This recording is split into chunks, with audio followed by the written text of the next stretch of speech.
ತನ್ನವರೆಂದು ಹೋರಿ ಹೋರಿ ಸಾಯುತ್ತಿದೆ ಜೀವ. ಸರ್ವಕರ್ತೃ ಕೂಡ್ಲ ಚೆನ್ನ ಸಂಗಮ ದೇವನೆಂದರಿಯದು. ಎಲ್ಲದಕ್ಕೂ ಕರ್ತ ಕಾರಣಕರ್ತ ಯಾರು? ಪರಮಾತ್ಮದನ. ಅದೊಂದಂತ ಭಾವಿಸವಲ್ದಿದು ನಂದು ಅಂತದ. ಸುಮ್ಮನೆ ಯಾರೋ ಮಾಡಿದ ಮನ್ಯಾಗ ಹಾಕುವಂತ ಒಂದು ಕುಂತ್ಕೊಂತ ಮನ್ಯಾಗ ಒಂದು ಬುದ್ಧಿ ಕುಂತ್ಕೊಂಡ್ ಏನಾಯ್ತಂದ್ರೆ ಇದು ನಂದು ಅನ್ನಕತಿಗೆ ಅಂತ. ಹಂಗ ಜೀವಾತ್ಮ ಅನ್ನುವಂತ ಪಕ್ಷಿ ಗುಬ್ಬಿ ಒಂದು ಸೇರಿಸಿ ದೇಹ ಅನ್ನುವಂತ ಮನೆಯಲ್ಲಿ ಇದು ನಂದನಕತ್ಯ. ಈ ದೇಹ ನಂದಂತದ, ಈ ಮನೆ ನಂದಂತದ, ಹೊಲ ನಂದಂತ, ಎಲ್ಲ ನಂದಂತ. ತಾನು ಹಾರಿ ಹೋಗುವಾಗ ಏನೂ ಇಲ್ಲ, ಸುಮ್ಮನೆ ನಂದ ಅನ್ಕೊಂತ ಅದಕ್ಕೆ ಅಂಟಿಗಂಟದ. ಬರೀ ಅನ್ನೋದಲ್ಲ, ಬರೀ ಅಂತಿದ್ರೆ ಆ ಮಾತು ಬೇರೆ. ಅನು ಪರವಿಲ್ಲ, ಇರತಾ ನಂದನು ಅಂಟಬೇಡ. ಅದಕ್ಕೆ ಜಿಗಟಾಗಿ ಅಂಟಿಗೆ ಬಿಡ್ತದೆ. ಇದು ಮಮಕಾರದ ಮೂಲಕ, ವ್ಯಾಮೋಹದ ಮೂಲಕ ನಂದು ನಂದು ಅಂತ ಏನ್ ತಂದಿಲ್ಲ. ಹಂಗೆ ಸುಮ್ಮನೆ ಬಂದು ಬರಕಾಲ ತಾಯಿಗರದ ಬರಕಾಲ ಬತ್ತಲೇ ಬಂತು. ಏನ್ ಬಟ್ಟೆ ಉಟ್ಕಾಯ್ತು ಏನ್ ಶಿವ ಹೊರಗೆ ಬರಕಾಲ. ಎಲ್ಲಿದ್ದ ನೀ ಬಂದಿ, ಅಲ್ಲಿದ್ದ ಏನ್ ತಂದಿ, ಇಲ್ಲಿದ್ದ ಏನು ಐತಿ ಮನುಜ, ಇಲ್ಲಿದ್ದ ಏನು ಐತಿ ಮನುಜ. ಎಲ್ಲಿಂದ ನೀ ಬಂದಿ, ಅಲ್ಲಿಂದ ಏನ್ ತಂದಿ, ಇಲ್ಲಿಂದ ಏನು ಐತಿ ಮನುಜ, ಇಲ್ಲಿಂದ ಏನು ಐತಿ ಮನುಜ. ಪುರಂದರದಾಸರ ಆಡ್ತಾರ.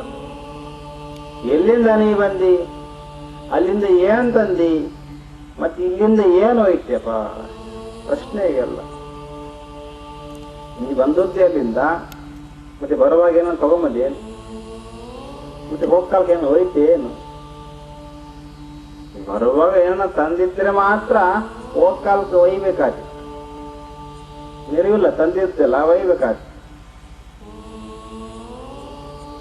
ಯಾರಾದ್ರೂ ಬುತ್ತಿ ಮಾಡಿಕೊಂಡ್ ಬರ್ತಾರ ನೋಡಿ, ಬುತ್ತಿ ಕಟ್ಕೊಂಬಂದ ಬುತ್ತಿ ಕಟ್ಕೊಂಬಂದಾರಪ್ಪ ಕಳಿಸ್ಬೇಕು, ಬರೇ ಕಳಿಸ್ಬಾರ್ದು ಅಂತ ಮತ್ತೆ ಕಟ್ಟಿ ಕೊಡ್ತಾರ ನೋಡ್ರಿ ಬುತ್ತಿ. ಅಲ್ಲಿದ್ದು ಏನು ಕಟ್ಟಿನ ಬಂದಿಲ್ಲ ಯಾರು, ಸುಮ್ಮನೆ ಹುಟ್ಟಬೇಕಾಯ್ತು. ಬಂದು ಹುಟ್ಟಿ ಹೆಂಗೋ ಹುಟ್ಟಿ ಏನೇನ್ ತಂದಿಲ್ಲ. ಕೈಯಾಗ ಏನು ಇದ್ವಿ ಮತ್ತೇನ ಬಂಗಾರ ಬಂಗಾರಿಸುವ ಏನೇನು ಇಲ್ಲ. ಖಾಲಿ ಖಾಲಿ, ಒಕ್ಕಾಲಕ್ಕೂ ಖಾಲಿನೇ. ಸುಮ್ಮನೆ ಬಂದಿದ್ದಲ್ಲ, ಅದಕ್ಕೆ ಬಟ್ಟೆ ಉಟ್ಟು ಚಂದ ಮಾಡಿ, ಅದು ಪ್ರೀತಿ ಇದ್ರೆ ಸ್ವಲ್ಪ ಚಲೋ ಸೀರೆ ತರ್ತಾರ, ಚಲೋ ದೋತ್ರ ತರ್ತಾರ, ಅಂಗವಸ್ತ್ರ ಶರ್ಟ್ ಪರ್ಟ್ ಚಲೋ ಹಾಕ್ತಾರ. ಮತ್ತೆ ಪ್ರೀತಿ ಪ್ರಾತಿ ಇದ್ದಿಲ್ಲ ಅಂದ್ರೆ ಮತ್ತೆ ಆ ಮೂಲಕ ಭಾಳ ಬೆರಿಕೆ ಬೇಕಿತ್ತು, ಜನ ಬೇಕಿತ್ತಂದ್ರೆ ಯಾವುದೋ ಒಂದು ಕಡಿಮೆ ತಂದು ಬಿಡ್ತಾರ. ಆ ಕಡೆ 100 ರೂಪಾಯಿದು ಏನಷ್ಟೊಂದು ಓಡಿಸಿ ಕಳಿಸಿ ಬಿಡ್ತಾರ ಆ ಕಡೆ. ಮತ್ತೆ ಕೊಳ್ಳಾಗ ಮೂಗ್ನ್ಯಾಗ ಪಗನ ಇದ್ದ ಕಸ್ಕೊಂತಾರ, ಮತ್ತೆ ಲಿಂಗದ ಕಾಯಿಸ ಕಸ್ಕೊಂತಾರ. ಮೂಗ್ನ್ಯಾಗ ಇದ್ದಿದ್ದ ಜಲ್ಲಿ ಬರಲ್ಲ ಅಂದ್ರೆ ಅರಕಂತಾರ. ಹಿಂಗ ಇವಾಗ ಮೂಗು ಜಲ್ಲಿ ಬರಲಿಲ್ಲ ಅಂದ್ರೆ ಏನಾದಪ್ಪ? ಏನೂ ಇಲ್ಲ, ಬರೋದಿಲ್ಲ.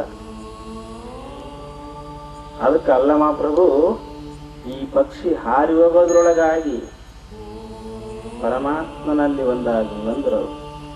ಏನು ಬೇಡ, ನಿಜ ಸುಖವನ್ನು ಅನುಭವಿಸು. ಜನಬಸವಣ್ಣಂತ ಸುಮ್ಮನೆ ಬಂದದ ಗುಬ್ಬಿ ನಂದ ಅನ್ಕಂತ ಕುಂತದ್ರಾಗ, ತಂದೇನು ಅಲ್ಲ.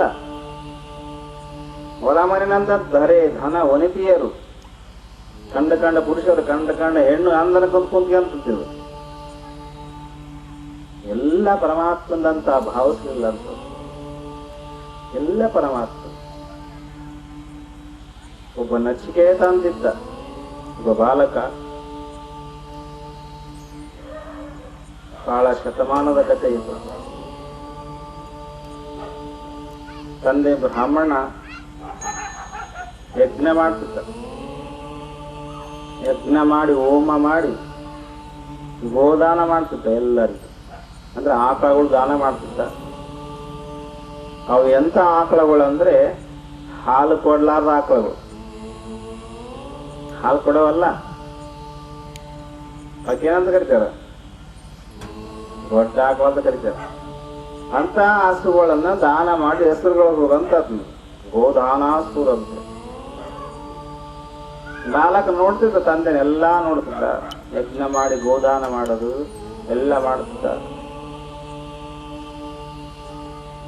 ಮತ್ತೆ ಕೊನೆಗೆ ಅಂತಿದ್ದ, ನಂದೇನಾದ್ರು ಎಲ್ಲ ಕೊಟ್ಟು ದಾನ ಮಾಡ್ತಂದ, ನಂದೆಲ್ಲವನ್ನ ದಾನ ಮಾಡ್ತಂತಿದ್ದ. ಕೊಡೋದು ಗೊತ್ತಾಗ್ಲ. ಮತ್ತೆ ಇದನ್ನ ನೋಡಿದ ನಚಿಕೇತ ಮಗ ಬಾಲಕಿದ್ದನ್ನ, ಮತ್ತೆ ನಾನು ನಿನ್ನತ್ನೇ ಅಲ್ಲ, ಮತ್ತೆ ನನ್ನನ್ನು ದಾನ ಮಾಡೋ ಅಂದ. ಸಿಟ್ಟು ಬಂದು ಬಿಡಿತು. ನಿನ್ನ ಯಮಧರ್ಮ ದಾನ ಮಾಡಿ ಹೋಗಂದ. ಸಿಟ್ಟು ಬಂತಲ್ಲ, ನೀನು ಯಮಧರ್ಮ ದಾನ ಮಾಡಿ. ಬಾಲಕನ ಚುರುಕು ಬುದ್ಧಿ ಅಷ್ಟೇ ತೀಕ್ಷ್ಣವಾಗಿತ್ತು. ಆಯ್ತು, ಯಮಧರ್ಮ ದಾನ ಮಾಡಿದರು. ಮಾತು ಗಟ್ಟಿ ಹಿಡ್ಕಂತ ಆ ಹುಡುಗ ಕೇಳ್ದ ಹೋಗ್ಬಿಟ್ಟ, ಎಲ್ಲ ಗೊತ್ತಾಗಿಬಿಟ್ಟ. ನಾವು ಯಮ ಅಂದ್ರೆ ಅಂಜಿಕೆಂತಿ, ಆ ಬಾಲಕ ಯಮಧರ್ಮ ಮನೆಗೆ ಹೋಗಿಬಿಟ್ಟ ಸೀದಾ. ಈ ಬಾಲಕ ಹೋಗಿ ಮನೆ ಬಂದಾಗ ನೋಡ್ತಾನ, ಯಮಧರ್ಮನೇ ಇಲ್ಲ, ಮನೆಯಾಗಿಲ್ಲ, ಹೊರಗಿಲ್ಲ. ನೋಡಿದ ಅದು ಬೇರೆ ಕಡೆಗೆ ಹೊಂಟಿದ್ದು, ಯಾರ್ದೋ ತಗೊಂಬರಕ್ ಹೊಂಟಿದ್ದ ಈ ಕಡೆ. 2 ದಿನ ಕಾದ, ಬರ್ಲಿಲ್ಲ. 3 ದಿನ ಕಾದ. 3ನೇ ದಿನ ಬಂದ ಯಮ. ಬಾಣನ ಕೊಕ್ಕ ಬಂದ, ಮನೆ ಮುಂದೆ ಕುಂತಾನ ಬಾಲಕ. ಯಮಧರ್ಮಗೆ ದಿಕ್ತಾಪಾಯ್ತು. ಏನಿದು? ಅವಾಗ ಯಮಧರ್ಮಗೆ ಶರಣಾರ್ಥಿ ಮಾಡಿ ಬಾಲಕ ಹೇಳಿದ ತನ್ನ ಕತೆ ಎಲ್ಲ. 3 ದಿನ ಆಯ್ತು ನಾನು ಬಂದು ದಾರಿ ಕಾಯಕಂತ. ವಿಚಿತ್ರ ಅನಿಸ್ತು ಯಮನಿಗೆ. ಸುಮ್ಮನೆ ನನ್ನ ಹೆಸರು ಕೇಳಿದ್ರೆ ಅಂಜಿಗೆ ಅಂತಾರ ಜನ. ಎಲ್ಲ ಲೋಕಲ್ಲ ಗದಗ ನಡುಗ್ತಾವ. ನಿನ್ನ ಮುಗಿಸಿ ಬಾ ಅಂತ ಕರೆಕ್ ಹೋದ್ರು ಸಹ ಬರ್ಲಾರ್ದವ್ರು ಅದವ್ರ. ನೀನ್ ಬಂದು 3 ದಿನ ನಮ್ಮ ಮನೆಗೆ ಕುಂತಿ ಅಂದ್ರೆ ನೀನು ಸೂರ್ಯನೇ ಇರ್ಬೇಕಂದ. ಏನ್ ಬೇಡ 3 ದಿನ ಅಂತ ದಾರಿ ಕಾದಿಯಲ್ಲ, ನಿನಗೆ ಏನ್ ಬೇಕಾದ್ರೆ ಕೊಡಪ್ಪ. ನಿಂದು ಏನ್ ಹೆಣ್ಣು ಬೇಕಾ, ಹೊನ್ನು ಬೇಕಾ, ಮಣ್ಣು ಬೇಕಾ, ಏನ್ ಬೇಕಾ ಹೇಳು. ಸಂಪತ್ತು ಐಶ್ವರ್ಯ ಏನನ್ನ ಕೇಳಿ ಅಂದ. ಬಾಲಕಂದ, ಚಂದ ಹೆಣ್ಣಿನ ಸಹ ನಾವು ಕೇಳಬಹುದು, ಅದೇ ಯೌವನ ಇರೋದಿಲ್ಲಲ್ಲ ಹೆಣ್ಣಂತೆ. ಮತ್ತೆ ಕರಗುತ್ತದ, ಮತ್ತೆ ಕರಿ ಹೋಗ್ತದೆ ಯೌವನ. ಅದು ಶಾಶ್ವತ ಇರೋದಿಲ್ಲ ಹೆಣ್ಣಿಂದು ರೂಪ. ನೀನು ಬಂಗಾರ ಸಹ ಕೊಡ್ಬೋದು, ಬನ್ನು ಅದೆಲ್ಲ ಖಾಲಿ ಆಯ್ತಂದ್ರೆ ಅದು ಕರಿ ಹೋಗದೆ. ಹೊಲ ಸಹ ಹೋಗ್ತದ, ಮಣ್ಣು. ಹೆಣ್ಣು ಹೊನ್ನು ಮಣ್ಣಿಗಾಗಿ ಎಂತೆಂಥ ಘಟನೆಗಳಾದವು, ಅವೆಲ್ಲ ಸ್ಥಿರವಾದವಲ್ಲ. ನನಗ ಶಾಶ್ವತವಾದಂತ ಒಂದು ಸುಖ ಇದೆಯಲ್ಲ, ಅದನ್ನ ಕೊಡು ಅಂದ ಬಾಲಕ. ನನಗೆ ಏನೇನು ಬೇಡ, ಕರಿಗೆ ಹೋಗಿರಬಾರ್ದು ಕೊಟ್ಟ ಮೇಲೆ, ಅಂಥವರ ಕೊಡು. ಕರಗೋದು ಇಲ್ಲ, ಬರೋದು ಇಲ್ಲ, ಹೋಗೋದು ಇಲ್ಲ, ಶಾಶ್ವತವಾದ ಸುಖ ಕೊಡು ನನಗಂತ. ಯಮನಿಗೆ ದಿಗ್ಭ್ರಾಂತನಾದ. ಆ ಸುಖ ತಗೊಂಡು ಏನ್ ಮಾಡ್ತೇಪ, ಇದನ್ನ ಅನುಭವಿಸಿದು ಅಂದ ಮತ್ತೆ ಯಮ. ಇಲ್ಲ, ಅನುಭವಿಸ್ಲಿಕ್ಕೆ ಶಾಶ್ವತ ಇಲ್ಲಲ್ಲ ಅಲ್ಲಿ. ಶಾಶ್ವತವಾಗಿ ಅನುಭವಿಸಿದಿರುತ್ತಿಲ್ವ ಅಂದ್ರೆ ಇರ್ಬೋದು ಹುಡು. ಅದು ಕ್ಷಣಿಕ ಸುಖ ಎಲ್ಲ. ಹೇಮ, ಭೂಮಿ, ಕಾಮಿನಿ ಒಂದು ಕ್ಷಣಿಕದಲ್ಲಿ ಬಂದು ಹೋಗ್ತಕ್ಕಂಥ ಸುಖ ಅದು ನಮಗೆ ಬೇಡ. ಯಾವತ್ತಿಗಿರುವಂತ ಸುಖ ಕೊಡು, ಯಾವತ್ತಿಗಿರ್ತದ ಅತ್ತ ಸಿರಿ ಸಂಪತ್ತು ಕೊಡು. ನನಗೆ ಪರಮಾನಂದದ ಸುಖವನ್ನು ಕೊಡುವಂದ. ಪರಮಾನಂದದ ಸುಖ ನನಗೆ ಬೇಕು ಅಂದಾಗ ಏನು ಅದ್ಭುತ ಆ ಮಾತು. ಯಮ ಅಂದ್ರೆ ಮರಣ, ಮರಣ ದಾಟುವಂತದ್ದು ಕೊಡುವಂದ. ಮರಣ ನೋಡುವಂತ ಸ್ಥಿತಿ ನೋಡುದು. ಜನ್ಮ ಜನ್ಮಾಂತರದಲ್ಲಿ ಮರಣನೇ ನನ್ನ ನೋಡೈತಿ, ನಾನು ಮರಣ ನೋಡಿಲ್ಲ. ಎಲ್ಲ ಜನ್ಮದಲ್ಲಿ ಹುಟ್ಟಿನಿ ಸತ್ತೀನಿ, ಸತಗಾಂತ ಬಂದು ಹುಟ್ಟಿಗಾಂತರ ಬಂದೀನಿ, ಆದ್ರೆ ನಿನ್ನ ನೋಡಿಲ್ಲ ನಾನು. ಈ ಮರಣದ ರಾಜನೇ, ನಿನ್ನ ನೋಡಿಲ್ಲ ನಾನು ಸಾಕ್ಷಿಯಾಗಿ. ಮರಣ ನೋಡುವ ಶಕ್ತಿ ಕೊಡುವ ಅಂದ. ನಾನು ನೋಡ್ಬೇಕಾ ಮರಣವನ್ನು? ಮರಣ ಯಾರು ನೋಡ್ತಾರ? ಯಾರು ಆಶೆಯನ್ನು ದಾಟ್ಯಾರು ಅವ್ರು ಮರಣ ನೋಡ್ತಾರ. ಅವ್ರನ್ನ ಮರಣ ನೋಡಕ್ ಆಗೋದಿಲ್ಲ. ಆಸೆ ದಾಟಿದವ್ರ ಅಂತ್ಯಕ್ಕೆ ಮರಣ ಬರಕ್ಕೆ ಗದ್ದಗ ತಡಿಗೋತವಂತು. ನಡಗುಟ್ಟದ ಮರಣಕ್ಕೆ ಆಸೆಯನ್ನು ದಾಟಿದವ್ರು ತಗೊಂಡು ಹೋಗಿ ಬರ್ಬೇಕಾದ್ರೆ ನಡಗುಟ್ಟದ ಸೆನೆಕ್ ಬರೋದಿಲ್ಲ ಮರಣ. ಆಸೆ ದಾಟಿದವ ಈಶ, ಆಸೆ ಅಳಿದವ ಈಶ ಅಂತಾರಲ್ಲ ಆಡು ಭಾಷೆ. ಆಸೆ ದಾಟಿದವ ಈಶ ಪರಮಾತ್ಮ. ಅದಕ್ಕ ಮರಣವನ್ನು ಸಾಕ್ಷಿಯಾಗಿ ನೋಡುವಂತ ಅಮನವನ್ನು ಕೊಡು ನನಗೆ, ಪರಮಾನಂದ ಕೊಡು ನನಗೆ ಅಂದಾಗ ಆ ಯಮನೇ ಗುರುದೇವನ ರೂಪ ಆಯಿತು. ದೀಕ್ಷಾ ಸಂಸ್ಕಾರ ಆಯಿತು ಬಾಲಕ ನಚಿಕೇತನಿಗೆ. ಪರಮಾನಂದ ಸುಖವನ್ನು ಲಭಿಸಿದ ಮಗುವಿಗೆ. ನೋಡಿ, ಸಣ್ಣ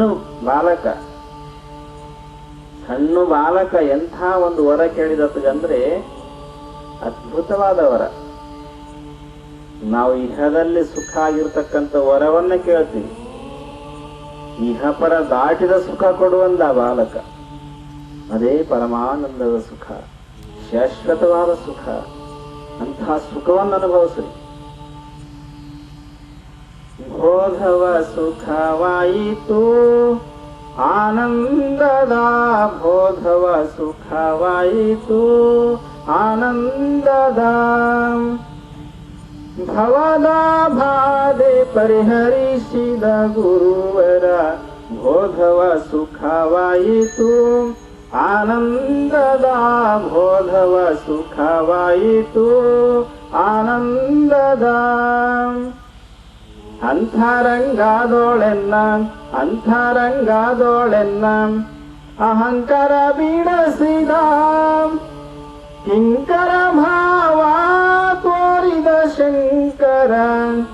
ಕಂತೋಹರನ ಕೃಪೆಯಂತೂ ನ ಮರೆಯಲಿ, ಬೋಧವ ಸುಖವಾಯಿತು ಆನಂದದ, ಬೋಧವ ಸುಖವಾಯಿತು ಆನಂದದ. ಜಡವಾದ ದೇಹದ ಗಡಗಿಯ ತೊಳೆದು, ಅಡಗಿಯ ಮಾಡುಂಡೋಡಗಿದ ಮಹಿಮನೆ. ಜನನ ಮರಣ ಭಯ ನೀಗಿದ ಬಾಗಿದೆ, ಬೋಧವ ಸುಖವಾಯಿತು ಆನಂದದ, ಬೋಧವ ಸುಖವಾಯಿತು ಆನಂದದ. ಒಡಲಿನೋಳ್ ಅಡಗಿ ಕೋಮಲವೇ, ದೃಢವಾಗಿ ನಂಬೋ ಬಿಡದೆ ರಕ್ಷಿಸುವ, ದೃಢವಾಗಿ ನಂಬೋ ಬಿಡದೆ ರಕ್ಷಿಸುವ. ಘಡಿಯ ಒಡಕಿ ಪುರದೊಡೆಯ ಸದ್ಗುರವಿನ, ಬೋಧವ ಸುಖವಾಯಿತು ಆನಂದದ, ಬೋಧವ ಸುಖವಾಯಿತು ಆನಂದದ. ಎಂಥ ಸುಖ ಆಯ್ತಂದ್ರೆ ಬೋಧದ ಸುಖ, ನಿಜ ಬೋಧದ ಸುಖ. ಒಡಿಕೆಯ ಶರಣರಾರ್ತಾರೆ ಈ ಪದವನ್ನು. ಸಾಮಾನ್ಯ ಮನುಷ್ಯ ಒಡಗಿತಾತಂದ್ರೆ ಬಹಳ ಆನಂದವಾಗಿ ಮನಸ್ಸು ದಾಟಿ ಈ ಪದ್ಯಗಳನ್ನು ಹಾಡ್ತಿದ್ದಂತ ಸಂದರ್ಭ ತಕ್ಕಂತ. ಎಂಥ ಆನಂದ ಆಯ್ತಾ ಶರಣನಿಗೆ ಅಂದ್ರೆ ಬೋಧಾನಂದ, ಬೋಧದ ಸುಖ, ನಿಜ ಬೋಧದ ಸುಖ. ನಿಜ ಬೋಧ ಅಂದ್ರೆ ಪರಮಾತ್ಮನ ಸುಖ. ಅಂತರಂಗದೊಳಗೆನ್ನೆ ಅಹಂಕಾರ ಬಿಡಿಸಿದ್ನಂತ ಗುರುದೇವ. ಅಹಂಕಾರ ಬಿಡಿಸಿದ, ಒಳಗ ಜೀವಾತ್ಮನ ಅಹಮ್ಮನ್ನ ಕರಗಿಸಿದ. ಯಾರು? ಸದ್ಗುರು ಸಮರ್ಥ. ಕಿಂಕರ ಭಾವ ತೋರಿಸಿಂತವ. ಕಿಂಕರ ಅಂದ್ರೆ ಅಹಂ ಮೋದ ಕೂಡಲೇ ಬಾಗ್ತದೆ, ಎಲ್ಲರಿಗೂ ಬಾಗ್ತದ. ಮನಸ್ಸು ಮಾಗುತ್ತದ, ದೇಹ ಬಾಗುತ್ತದ. ಮನಸ್ಸು ಮಾಗಲಿಲ್ಲ ಅಂದ್ರೆ ದೇಹ ಬಾಗೋದಿಲ್ಲ. ಒಳಗ ಮನಸ್ಸು ಬಾಗಬೇಕಂತ, ಅದು ಮಾಗಿದ್ರೆ ಇದು ಬಾಗುತ್ತದೆ. ಅಂಥ ಕಂತುಹರಣ ಕೃಪನ ಎಂತು ಮರೆಯಲಿ ಅಂತ ಆನಂದವಾಗಿ ಹಾಡಿದ. ಜಡವಾದ ದೇಹದ ಗಡಗಿಯ ತೊಳೆದು ಅಡಗಿಯ ಮಾಡುಂಡು ದೇಗಿದ ಮಹಿಮನೆ. ಶರಣರು ಈ ಜಡವಾದಂಥ ದೇಹವನ್ನ ಬೇಸ್ ಗುಡಿಸಿಟ್ಟು ತೊಳೆದ್ರ, ಒಳಗ ಮನಸ್ಸು ಕ್ಲೀನ್ ಮಾಡಿದ್ರು. ಮನಸ್ಸಿನಲ್ಲೇ ಜಾಸ್ತಿ ಒಲಸಿರೋದು, ಅದನ್ನ ಸ್ವಚ್ಛ ಮಾಡಿದರು. ಲಕ ಲಕ ಲಕ ಒಳಿತಕ್ಕಂತ ಒಂದು ಅದ್ಭುತ ವಜ್ರದ ಒಳಪು ಕೊಟ್ಟರು ಮನಸ್ಸಿಗೆ. ಅದರಲ್ಲಿ ಅನುಭವ ಮಾಡಿ ಉಂಡು ಆನಂದವಾಗಿ ಡೇಗಿದ್ರಂತ ಶರಣರು. ಈ ಜಡವಾದ ದೇಹದಲ್ಲಿ ಅದಕ್ಕೆ ಒಡಲಿನೋ ಅಡಗಿಕೋ ಮನವೇ. ಈ ದೇಹದೊಳಗೆ ಇನ್ನೊಂದು ದೇಹ ಐತೆ, ಅಂತರಂಗದ ದೇಹ, ಒಳ ಮನಸ್ಸು. ಅದರಲ್ಲಿ ಅಡಿಕ್ಕು, ದೃಢವಾಗಿ ನಂಬು. ಸುಮ್ಮನೆ ನಂಬ, ದೃಢವಾಗಿ ಗಟ್ಟಿಮುಟ್ಟಾಗಿ ನಂಬು. ಅವಾಗ ಆ ಸುಖ ನಿನಗ ಪ್ರಾಪ್ತಿಯಾಗ್ತದೆ. ಆ ಸದ್ಗುರುವಿನ ಸುಖ ಏನೈತೆ ಎಂಬ ನಿನಗೆ ಪ್ರಾಪ್ತಿ ಆಗ್ತದೆ. ಈ ಸುಖವನ್ನ ಎಲ್ಲ ಸಂತರು ಶರಣರು ಸಾಧನದ ಮೂಲಕ ಮನಸ್ಸಿನ ಆಳವನ್ನು ಎಳೆದು ಅಮನಸ್ಕವನ್ನು ಸಾಧಿಸಿದರು.